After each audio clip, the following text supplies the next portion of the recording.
So what I want to do in this podcast episode today is explore how I was able to give up alcohol, heal my relationship with food, and also the strategies that I'm using to get off my phone more. And the reason I want to do this episode is because I want to help you. I can see clearly now the reasons why you may be feeling stuck. And so many women, so many of us are stuck. I feel like there's this like left side and right side of a line. And the left side of the line is when we're trying to get healthy, we're trying to lose weight, we are eating and drinking too much at the weekends, we're stressed out, we're busy, we're overwhelmed, we have no boundaries, and we're just stuck.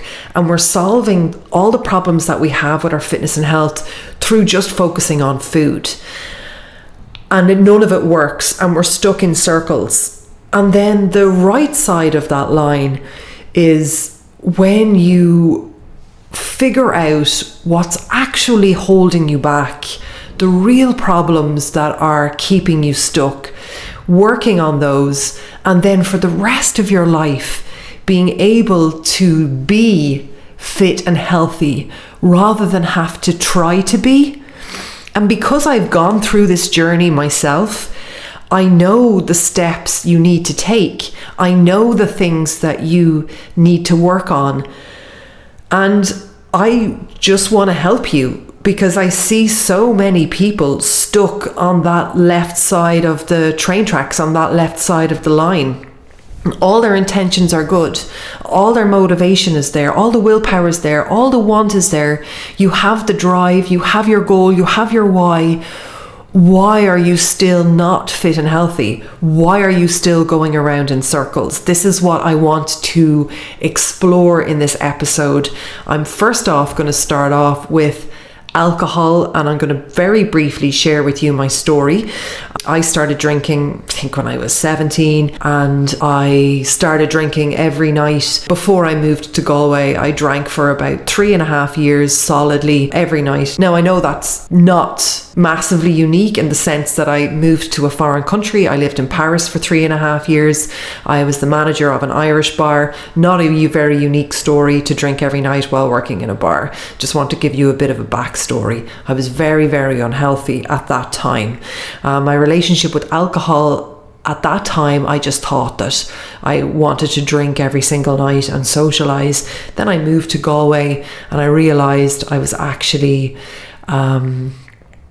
didn't realise anything actually. I just was drinking, but I wasn't drinking every night anymore. I was drinking at the weekends.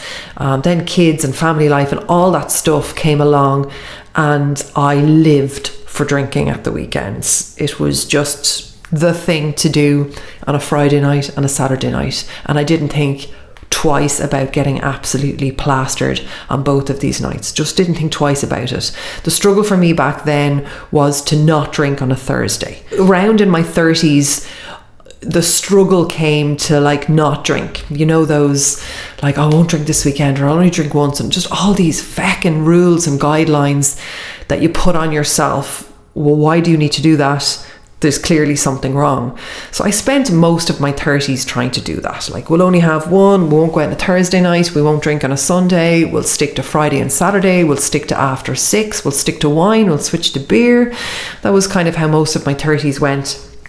When I was into my 40s, I started to notice that my whole life was revolving around having a drink on a Friday night and just getting absolutely plastered. Waking up on Saturday, dying of a hangover, trying to be normal, which killed me. Like spending the day as you normally would, like having a shower, taking the kids out somewhere, just act like just trying not to look or be hungover, denying it to myself. Already at 12 o'clock, like gasping for that time on a Saturday evening where you could sit down and have a glass of wine. I started to get really unhappy with drinking when I just started to feel like there was more to life. I also started to feel like everything was just constant circles and I wasn't making any progress with anything. Like, I was working out and I wasn't getting fitter. I was trying to eat healthy and I wasn't losing any weight. Like, my skin looked like shit and it wasn't getting any better. And I realized one day that I was spending about 3 days of being healthy and then 4 days of being unhealthy. So I would drink on a Friday night and a Saturday night, 2 unhealthy days, be dying of a hangover on a Sunday, unhealthy, eat shit. Monday, be really snappy and irritated. And actually, sorry, now that I talk about it now, Tuesday was the worst day. Like, me and Joe would be fighting so much. We'd be both feeling like shit, both of us, on a Tuesday from the Friday night and the Saturday night drinking. And it was just one day I realized, wow, my drinking at the weekends is making me feel unhealthy 5 days a week. It seemed like Wednesday and Thursday were my only days where I started to feel like I could make a little bit of progress or just feel good. And that started to weigh really heavily on me. I started to notice that I was just talking the same shit, going around in circles with the same goals. And everything became about alcohol. Like, if we were going away for the weekend, it would be, well, where's the hotel? Do we have to walk in? Do we have to get taxis? If we were booking a summer holiday, it was all about, subconsciously, like, how easy was it to drink alcohol? My whole life revolved around it. And everything in my life, I believe, I felt, was tarnished by alcohol. Like, all those moments that I was snappy with the kids, or I just wanted to sit on the couch and feel sorry for myself. All those times just dedicated to drinking and talking shit. So I spent about 2 years kind of going through this phase where I would Google how to give up drinking. How do you know if you have a drink problem? What's life like if you don't drink? And I came to the conclusion that life was going to be very unhappy and very depressing, and I was going to be in this constant state of deprivation. And I kind of became okay with that. Well, look, if I have to live my life in a state of deprivation, you know what? That's okay. I'm willing to sacrifice my happiness for my rest of my life just to not drink, because I can see now how much it's fucking up my health. And I had such a drive in me to be healthy. I remember so well going on holidays, and I would do this often, looking at a family. I will never forget them. They were sitting at a window over an Italian restaurant called Limoncello in Fuengirola, and they were in the corner and they were all drinking water.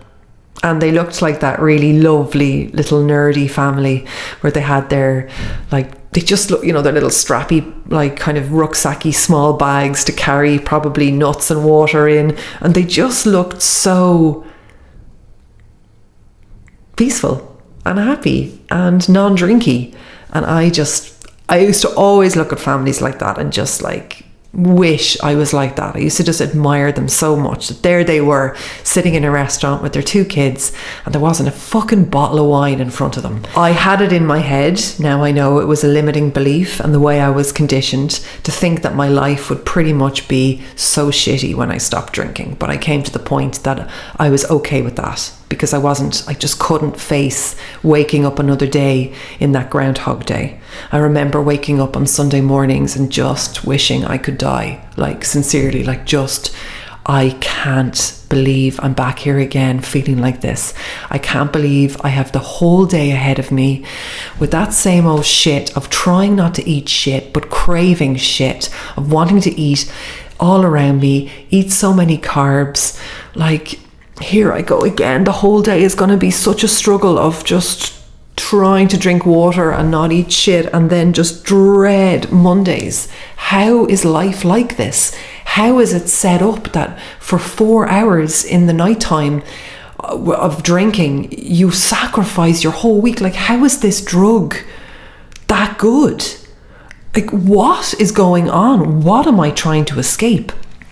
So I unsuccessfully for 2 years tried to reduce and stop. Like myself and Joe tried a lot of things, like only drinking beer, only drinking wine, only drinking spirits, only drinking on a Saturday night, taking 2-week breaks.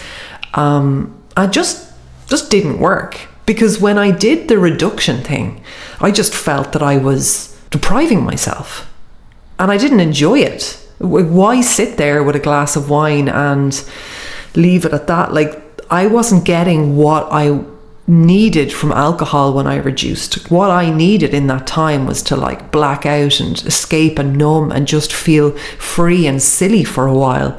Having one wasn't enough, and then putting it to one night just like glorified it too much. Like, I tried that one night a week, but I just made me go even more nuts because I was trying to cram it in all in one night, so I'd go even harder. But what was I even trying to cram in? Like, that's the thing. What are you actually doing when you drink? So I unsuccessfully tried for 2 years, listened to a lot of things to try and figure out the way forward. And what I decided to do, what sat really well with me, I was listening to Tony Robbins' podcast one day, I think it was, and he mentioned that the only way to change a habit is to have leverage or to replace it with an empowering alternative. So I decided with the alcohol that I was going to go and get leverage. I was going to go and make myself so sick of alcohol that I was going to despise it so much that I wasn't going to want to ever drink alcohol again. So I started videoing myself when I was drunk, when I'd go into the bathroom. Me and Joe would just be in the living room and I would just go to the bathroom and start filming myself talking shit into the camera. I researched about what it does to the body and how disgusting it is. I researched why people tend to drink heavily and why they need to go there and why they're not kind of happy just being sober with their own natural chemicals in their brain, why that needs to be changed. And I did it. I did it on the 1st of May 2022 was my first day sober of the rest of my life. I am no longer sober. I am alcohol free. I sincerely don't miss it. I sincerely don't identify with sobriety or anything alcohol related, because I think you're still in a sense in the clutches of alcohol by even defining yourself as something that is just a piece of shit anyway. Like, if you broke up with a partner or something, you wouldn't spend the rest of your life saying like, I'm 750 days shit husband free. Like, you would just be free. You'd be free from that shitty situation. So that's how I just kind of what I naturally gravitated towards. In my life, alcohol, I feel, has always been glorified. So it was really refreshing to listen to other people and to talk to other people about alcohol just being really shit. It's just a really shitty substance. It kind of took the wool off my eyes. And so I was able to give up alcohol through despising it, through leverage, to making myself so sick of it. And I've heard of people do this kind of thing before with cigarette smoking, like smoking 100 in a row and making themselves so sick of it that they never ever want to do it again. And the only other way to make that massive change is to come up with an empowering alternative. And that's how I quit alcohol. Being alcohol free is the happiest thing I've ever done, above getting married. It is the number one best thing I've ever done in my life. Fact. I absolutely adore it. I don't miss it at all. I was completely wrong about me depriving myself for the rest of my life. It's the absolute opposite for me now. There's nothing depriving about it. I'm able to make progress. I'm able to grow. Mondays aren't a hamster wheel. Mondays are a continuation of the Sunday just gone. It is absolutely fantastic. There is no going backwards. There's no circular motion happening. It is all just, life has just become one big constant step forward, and it feels fantastic. Every single day I thank my lucky stars that I don't drink alcohol and that I'm free. My relationships have improved. My relationship with my husband Joe is just fantastic now. My relationship with my kids is really, really great. I don't miss any tiny moment. I'm there with them all the time. I love my relationship with them. They can trust me. The cranky mammy from being hungover isn't there. They get to see me flourish. I get to see them flourish. It's no coincidence that they are thriving more now. They have more activities to go to. I'm able to bring them to everything. And it is just a 10 out of 10. It is so much more easy to be healthy. It is so much more easy to make healthy choices because you want to eat healthy, because you haven't fucked up your insides and you're not walking around craving sugar 24/7. So I quit alcohol having not been healed. And I'll talk to you now about healing my relationship with food. So like when I gave up alcohol in 2022, there was no part of my traumas or any part of me healed at that point. I was able to do it through the leverage thing. Now, the food and overeating and eating shit needed a different approach. Like just making myself sick of overeating has never worked for me. I remember even back when I was in college, I was 19, I'd come home sometimes from college, and it's weird that I would do it, but I would stand at the fridge and just like have a sandwich and then another sandwich and another sandwich. Like I was even doing it back then. I've always struggled with overeating. Eating massive portions has always kind of just been part of how I lived, and I just tried to train it really and try to work out it and try to restrict my food during the day so that I could overeat at the weekends. I had a realization in COVID. Many of you know about the metaphor I like to use about the shaky foundations, that I was trying to get healthy on shaky foundations, and my shaky foundations were stress, overwhelm, and all or nothing mindset. And you know, when you build shaky foundations on a house, what'll happen? The house will crumble. It doesn't matter how nice the windows look, how gorgeous the brickwork is, it will crumble if it's built on sand or broken wood. Same for me. No amount of me trying to get healthy was working for me long term because my foundations were just so shaky. So really, I healed my relationship with food by uncovering all the deeper things that were holding me back.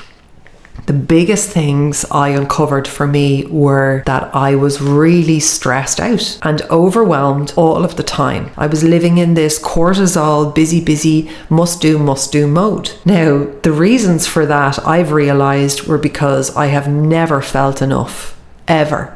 Like even now, it actually makes me want to cry because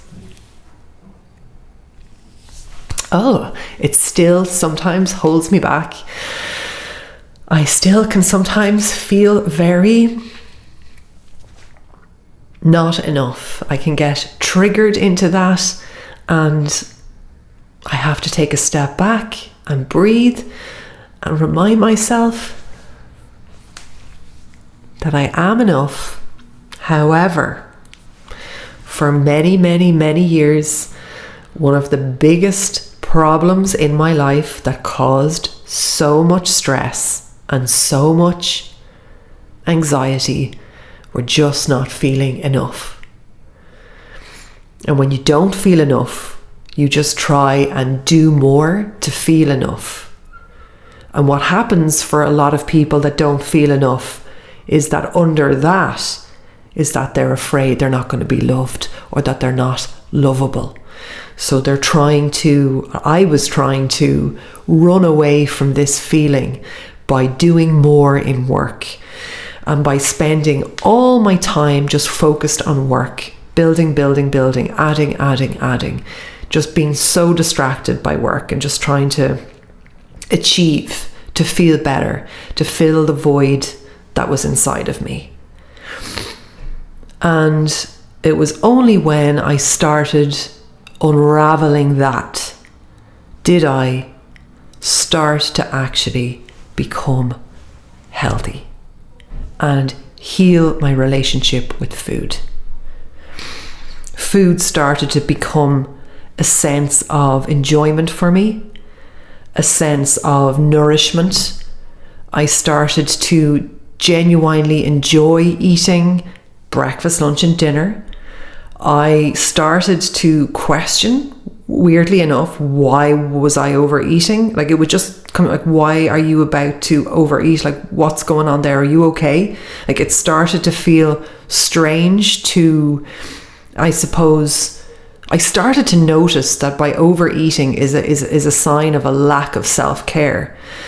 And I feel like sometimes I confused that. Like, I used to think that eating and drinking and eating too much was kind of like a treat, and now I've realized it's attacking the body. Like, you're not taking care of yourself. It's a form of like self-harm in a way. I don't mean self-harm in the same bracket as cutting yourself or anything like that. I just mean it is a form of self-harm when you overeat and overdrink. But in this society, it's kind of like masked as a treat, but it's not a treat. And you don't even at the time think it's a treat, and you don't even 5 minutes later think it's a treat. You are stuck with overeating. It's really shitty because there's so many things inside of you that you're trying to, the void you're trying to fill. So for me, it wasn't until I started reducing my stress and overwhelm was I able to start healing my relationship with myself, therefore healing my relationship with food. And when you start at reducing stress and overwhelm, that gives you enough space to start reflecting on why you're spending so much time in work, or why you're sitting on the couch eating food when you've just had your dinner. It just gives you space. Breath work, like reducing stress, gives you space to reflect. And that's what worked for me. And that's why then I was able to start building my healthy habits, and they stuck. I was able to stay consistent with them because I was building now solid foundations, calm, being grounded, being centered. And I'm not saying that when I started to become grounded and centered, did all my not feeling enough go away, but it gave me the space to realize that I wasn't feeling enough and that I was doing all this stuff to try and be enough, when actually I am enough as I am. So yeah, that's when the healthy habits started to become easy. That's when I was able to start consistently exercising and doing all the lovely stuff that we do in Thrive Academy when we follow PAMS, action steps around our physical fitness, our accountability and support, our hydration, our mental health, and our self-care habits. Now with the phone, I am able to understand that it's the same principles here, that I can either have leverage on it, like make myself, for example, so sick of it that I never want to go on it again, or I can find an empowering alternative. And for me, an empowering alternative is to live my life out of my phone, to be able to sit in the garden like the way we did back then, calm, at peace, with nothing to fidget with. That's the angle I'm taking now. I'm looking for empowering alternatives. I'm going to figure it out. I've heard of this cool block thing you can get to go beside your front door, so when you come in from work you put your phone in and it's kind of a lock, and I'm not sure too much of the details, but that sounds like something very exciting to me. Apps to lock my social media apps don't do it for me in the same way a locked cabinet with alcohol would never do it for me. Like, that is not solving the problem for me. That's like forcing myself, like that's me almost kind of glorifying it. I feel the box thing is a little different because it's a storage space for the phone and I can access it if I need to, so it's up to me to not access it, rather than the apps that block things. They just wouldn't be up my street anyway. So I am going to now, over the next while, share with you how I am going to succeed through failing with my phone use, the barriers, the boundaries I'm going to put up around it, and I'm going to find out what suits me the best, and I'm going to share it with you in the hope that it will help you too. I hope you have found this episode useful to you in your journey, maybe to break free from the unhealthy habits that are holding you back. I want to leave you with this. It's never your lack of willpower or your lack of motivation or your lack of drive. It's never those things. It's always something else. Like you're afraid of failing, or you don't understand the comfort zone. For example, like what it's the natural feelings that bubble up inside of you when you're trying to break a habit, that it feels really uncomfortable at the start. Many people, because they feel uncomfortable, they don't stick with the feeling, so they don't get to break free from the habit that they want to break free from. Or like me, a deep-rooted sense of not being enough takes over and you sabotage everything. You feel like you're not enough. Or you're stressed and you're overwhelmed and you're just not giving yourself any space to think the things through. And one thing the fitness industry and the weight loss industry and the food industry makes us believe all the time is that all our problems can be fixed if we just follow this workout and we just have the right diet plan. But it's not that. It's not that. Oh, I wish you the very best of luck today. I hope you have a wonderful day. And if you enjoyed this podcast, let me know. Email me at jessica@jessicacooke.ie. If you could rate it, subscribe to it, I would be so grateful, and maybe share the link with a friend who you know might benefit from it. All my love, and see you next week. Next week I'm going to be chatting all about the biggest things that held me back, and what I like more about the comfort zone and the feelings that are normal to experience when you are trying to break a habit. All my love. Bye for now.